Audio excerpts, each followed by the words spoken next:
Second बहुत important है, ध्यान से समझेंगे। सेकंड क्या कह रहा है, सेकंड पार्ट क्या कह रहा है, सेकंड पार्ट कह रहा है आपसे कि कॉस ए अपॉन में, कॉस ए अपॉन में 1 प्लस साइन ए प्लस में 1 प्लस साइन ए अपॉन में cos A is equal to में 2 sec ए आपको प्रूफ करना है।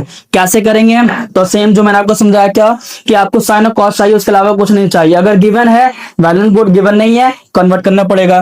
तो यहां लिखेंगे कि सर टेकिंग LHS, LHS क्या कह रहा है, तो आप बोलोगे सर कॉस ए अपॉन में 1 प्लस साइन ए प्लस में 1 प्लस साइन ए अपॉन में कॉस ए। ठीक है, अब यहाँ पे ऑलरेडी साइन और कॉस के फॉर्म में है, तो स्टेप नंबर 2 क्या करना है, सिंप्लीफाई करना है। तो 1 प्लस साइन और कॉस ए का एलसीएम लोगे। अगर नहीं आ रहा है लेना तो मैं आपको सिखाता हूं कि अगर 1 प्लस साइन ए और कॉस ए का एलसीएम कैसे लेंगे। तो सबसे पहले 1 प्लस साइन ए लेते हैं, तो 1 प्लस साइन के टेबल में 1 प्लस साइन ए 1 टाइम पे आएगा, कॉस ए नहीं आएगा, तो कॉस का कॉस ऐसे आ जाना है। अपॉन में कॉस ए से डिवाइड करते हैं तो 1 आ जाना, 1 आ जाना। मतलब क्या, इसका जो एलसीएम होगा वो हो जाएगा कॉस ए और 1 प्लस साइन ए। क्लियर है? अब क्या करते हैं, नीचे वाले को नीचे से डिवाइड करते हैं, तो 1 प्लस साइन ए से 1 प्लस साइन ए खत्म, क्या बचेगा कॉस ए। तो कॉस को कॉस से मल्टीप्लाई करवाएंगे, क्या आ जाएगा cos square A plus cos A से कॉस ए खत्म, क्या बचिए 1 प्लस साइन ए।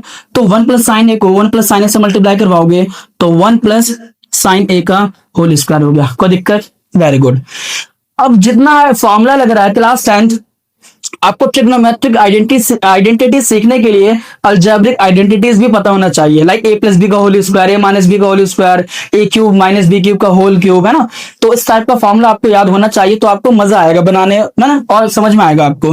तो यहाँ पे ए प्लस बी का होल स्क्वायर लग रहा है, जिसका फॉर्मूला क्या होता है, तो देखिए कॉस स्क्वायर सेम रहेगा, प्लस में ए प्लस बी का होल स्क्वायर, जिसका फॉर्मूला होता है ए स्क्वायर प्लस में बी स्क्वायर प्लस में 2 इंटू ए कितना है 1, बी कितना है साइन ए, अपॉन में नीचे वाले तो सेम रहेगा कॉस ए 1 प्लस में साइन ए। क्लियर है? कुछ नहीं किया क्लास 10th, इसके जगह पे हम लोगों ने इसका आइडेंटिटी लगा दिया ए प्लस बी का होल स्क्वायर। ए क्या है 1, बी क्या है साइन ए, तो ए का स्क्वायर 1 का स्क्वायर, बी का स्क्वायर साइन का स्क्वायर प्लस 2, ए कितना है 1, बी कितना साइन है, फॉर्मूला लगा दिया। अब इसको सॉल्व करेंगे, तो सॉल्व करने पे क्या आ रहा है क्लास 10th, तो आप बोलोगे सर कॉस स्क्वायर ए प्लस में 1 प्लस में साइन स्क्वायर ए प्लस में 2 को 1 से मल्टीप्लाई किया 2 और 2 को साइन ए से मल्टीप्लाई किया 2 साइन ए, अपॉन में क्या बच गया, तो आप बोलोगे सर कॉस ए ब्रैकेट में 1 प्लस साइन ए।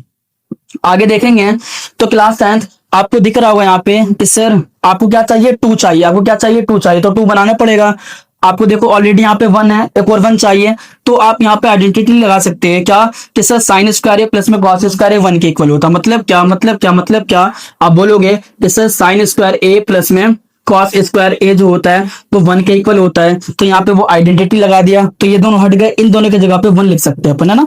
तो यहाँ पे 1 प्लस में 1 प्लस में क्या बच गया 2 साइन ए, अपॉन में नीचे क्या है, तो आप बोलोगे सर कॉस ए 1 प्लस में साइन ए, 1 को 1 से जोड़ेंगे तो 2 प्लस में 2 साइन ए अपॉन में कॉस ए 1 प्लस में साइन ए।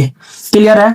अब यहां से ऊपर में 2 2 है, अगर मैं यहां से 2 कॉमन लूं तो यहाँ पे क्या बच जाएगा 1 प्लस में साइन ए अपॉन में कॉस ए और 1 प्लस साइन ए। क्लियर है? अब यहाँ पे देखोगे तो 1 प्लस साइन ए से 1 प्लस साइन ए खत्म, क्या बचे क्लास 10th, तो आप बोलोगे सर 2 अपॉन में कॉस ए बचिया। और आपको पता होना चाहिए क्लास 10th कि 1 अपॉन कॉस का जो रेसिप्रोकल होता है वो सेक ए होता है, इट मींस 2 सेक ए। और मुझे यही प्रूफ करना था क्या कि कॉस ए अपॉन में 1 प्लस साइन ए प्लस में 1 प्लस साइन ए अपॉन में cos A is equal to में 2 सेक ए, और यहाँ पे हमने 2 सेक ए प्रूफ कर दिया, it means RHS is equal to में LHS आपका प्रूफ हो गया। आई होप आपको सेकंड पार्ट भी इसका अच्छे से समझ में आया होगा। इसका स्क्रीनशॉट लें, देन हम लोग